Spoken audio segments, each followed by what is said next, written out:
Hi, good morning. I'm sorry that I'm not following Katie's presentation. I'll thank her in advance. It's really good from the Indiana Youth Institute. She's going to share with us some great data about the health of children in Allen County and across Indiana. So I will give like a little heads up for probably what she's going to talk about. My name is Dr. Sarah GiaQuinta. I'm a physician, a public health professional, and a proud community member of Fort Wayne. And I am here just to talk to you a little bit about how we can change the narrative around health. And kind of a funny story about this, I gave a similar presentation to a group of students at St. Francis several months ago. And I said to the group, talking about assets in our community, I said, and Fort Wayne is the city of, and this student in the front row, obesity. So I think we need to change that narrative. I don't want to be known as the city of obesity. I want to be known as the city of great health. And in my 10 minutes I have with you, I hope that I can get you to think about health a little bit differently. So this is the participation part of my presentation. When we think about health, we often think about numbers. So can you guys think about some numbers to let you know maybe an indication of how healthy you are? Feel free to just yell them out. Blood pressure. Good, yes. BMI, yes. Got the first two right there. Okay, what else?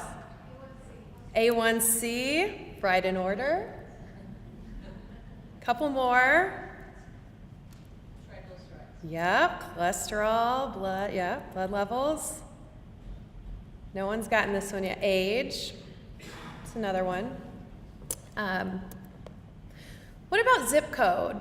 So there's a quote that says, when it comes to health, your zip code matters more than your genetic code. I'm going to make that case for you today. There's a study published through the Fairbanks School of Public Health in Indianapolis that showed along the Monon Trail, your life expectancy could vary based on 20 years based on your neighborhood. And I grew up in Decatur, I grew up in a small town, and I often have this mentality of, well, that doesn't happen in areas like Fort Wayne or small towns. But it does, and a perfect example is the infant mortality rate that we've been talking about today. I know you've seen these numbers. I'm not going to go over these in great detail again. But as you can see, Indiana infant mortality rate, and just a reminder, that's the death of an infant before 1 year of age. And these are not percentages, they're rates. So don't call them percentages, that would be really frightening. But this is the number of deaths per 1,000 live births in our county or in our state. Allen County, we're above the state rate. And then talking about that 46806 zip code, in general, it's double, and when we talk about that African American population, it's triple the Allen County rate. And infant mortality is a big issue. You saw my husband put up there all the things, so I'm not going to talk about that right now. But I want you to think, what is going on in our community that we are seeing this amount of disparity? Because I don't think where you live, I don't think how much money you make, and I don't think your race should determine how well you should be able to thrive. So one of the things I want to briefly touch on are the social determinants of health. The World Health Organization calls these the conditions where people are born, they grow, live, work, and age. And where you live matters. What we have access to matters in our health. So one of the facts that kind of makes me sad, and nobody's probably going to invite Dr. McMahon and I to a cocktail party after this, but you know, 1 in 5 children across Allen County, they don't have easy access to food. 10% of families don't have access to nutritious food. How do you think that affects your health? Based on where you live, you can't get healthy food. This is a corner market in the 06 zip code that probably has a lot less opportunity to buy healthy food than one of those big Kroger, Marsh, Myers that you see. 21% of children in Allen County are living in poverty. How do you think that affects your health? When we think about food insecurity, hunger and obesity coexist. So that's something that we need to remember. We're talking about obesity today. If you live in a food desert, if you don't have money to afford nutritional food, that can lead to obesity. You're stuck eating chips, soda, high fructose corn syrup, all of those things from corner markets, from gas stations that you have access to. Hunger can lead to folks needing to binge food when they have it, kind of this hunger deprivation can lead to obesity. And again, it's just a lot more expensive. Thinking about the neighborhood and the built environment, where you live matters. Which one of these looks safer? Which one of these inspires you to go outside and work out? Where would you want to raise your family? We need to remember that not everybody has the same opportunity for health, and we need to change that in Allen County. Here's a map, and the focus right now a little bit is that 46806 zip code, because that's where we're seeing a lot of the disparity with infant mortality. You can see there's a lot of overlap where high rates of poverty. There's also a lot of substandard housing there. Those families are going to be exposed to lead. Their indoor living conditions aren't going to be as good. It's not as safe to be outside. Again, affects our health. Another thing that kind of ties into all of this is the idea of stress. And poverty is very stressful. Not having food to feed your family, not having a safe environment to live in, not having affordable childcare, all of those can lead to stress, and that ultimately affects your health. So just kind of a primer, there's 3 different kinds of stress. Positive stress is what you would feel before you do an athletic event, something good, something positive, maybe before you take a test. It's not a bad thing, and we all experience that. Yellow, I'm sitting in that yellow right now, up in front of you guys. So kind of a temporary stress response that's a little bit more serious, but is often buffered by those relationships in our lives. And then this toxic stress, this is where you really get into trouble. That's that prolonged activation of your stress response. Toxic stress is fight or flight. There is a bear in front of you.